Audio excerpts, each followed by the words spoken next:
Welcome to our deep dive into G.K. Chesterton's What's Wrong with the World. We're working from those excerpts you sent over, right? From Project Gutenberg. Yeah, that's the one. And honestly, even over a century later, Chesterton's ideas about society are still surprisingly relevant.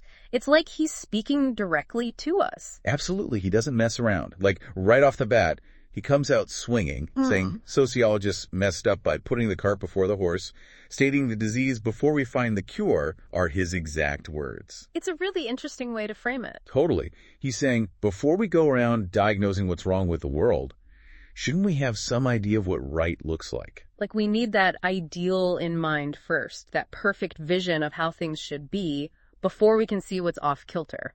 Exactly. And he doesn't just leave it there like some philosophical brain teaser. He connects it to real stuff. Like, he uses this idea to critique how we approach education reform. Right, like all those debates about how to fix schools. Exactly. Chesterton would say we're so busy tinkering with the symptom test scores, funding formulas, all that we're missing the bigger picture. What's the actual goal? What kind of human beings are we trying to cultivate? What's the ideal we're aiming for?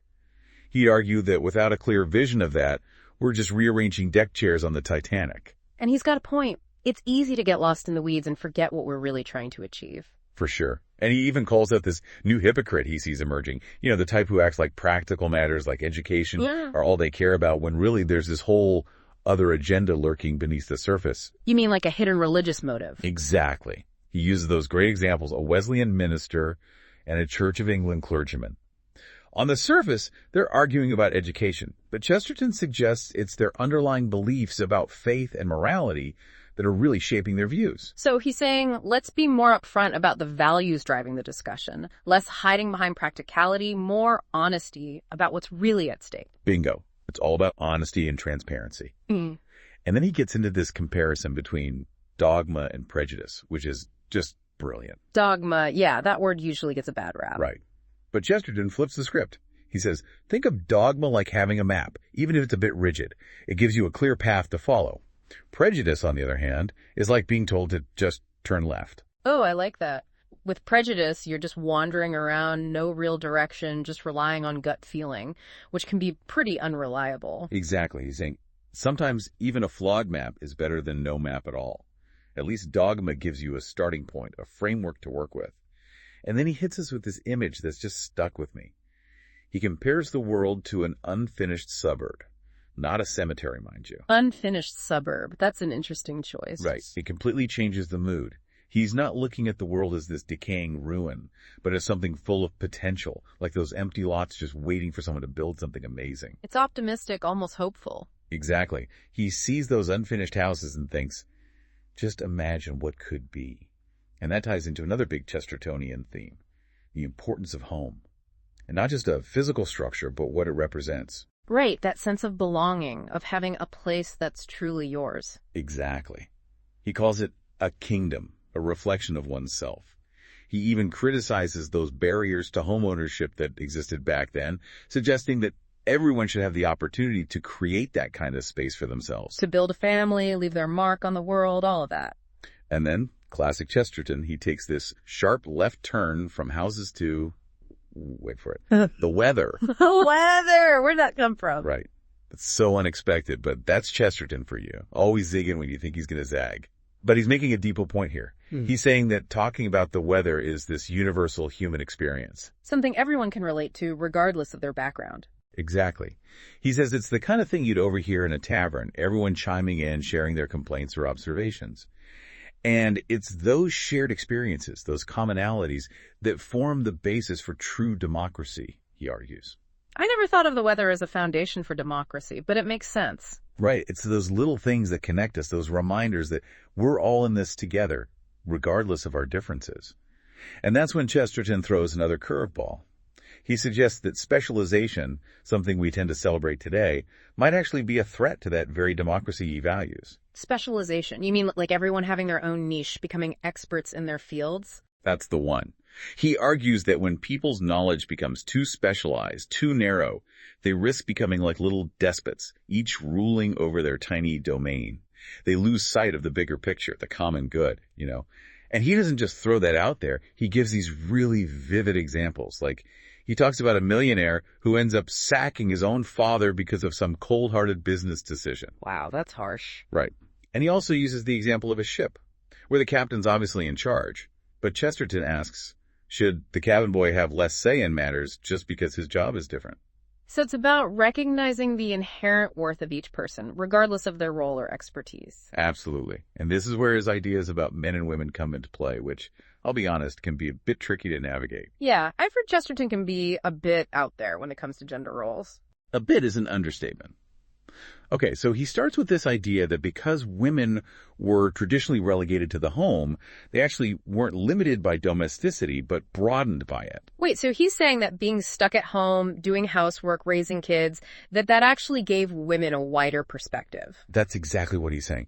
And it was radical then, and honestly, it still kind of is. He's arguing that because women weren't pushed towards specialization in the same way men were, they developed a more holistic view of life. Interesting. So instead of becoming really knowledgeable about one specific thing, they had a broader understanding of how everything fit together. Exactly. He uses this awesome metaphor. He compares a wife to a fire in the home. A fire. Yeah, think about it. A fire provides warmth, light, nourishment.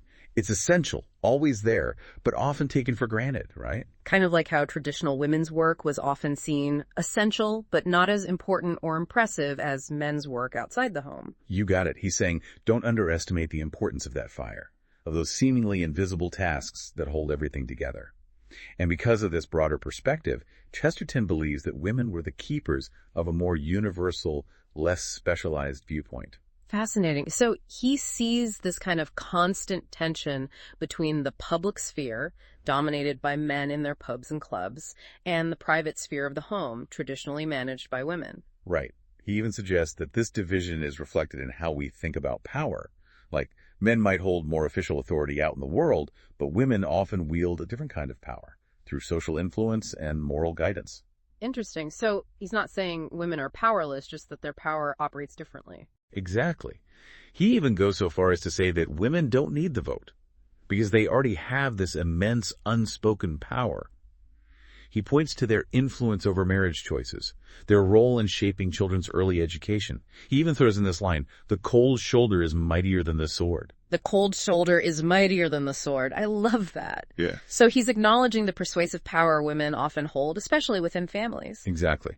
Whether you agree with him or not, it's a fascinating perspective on power dynamics. And just when you think he's done shaking things up, Chesterton turns his attention to education. And he doesn't hold back. He comes right out and says, there is no such thing as education. Whoa, hold on. No such thing. That's a bold statement. Right. But of course he doesn't mean it literally. What he's getting at is that education isn't some fixed object we can pin down and define. It's a process, a method of transmitting knowledge and values. And he's skeptical of this idea that we can just draw out a child's innate talents like they're some pre-programmed machine. So it's not just about uncovering what's already there, but actively shaping and molding young minds. Exactly. He uses the example of teaching a child to speak. You can't just draw out language. You have to actually put it in there, word by word, grammar rule by grammar rule. That's a great example. It shows how education is inherently about authority, about making choices about what knowledge and skills are valuable. Right. And then, in true Chesterton fashion, he takes aim at something you might not expect, the obsession with cleanliness, especially for the poor. He basically says, soap should be a luxury, not a moral requirement. So he's challenging the idea that physical cleanliness equals moral virtue. Yes.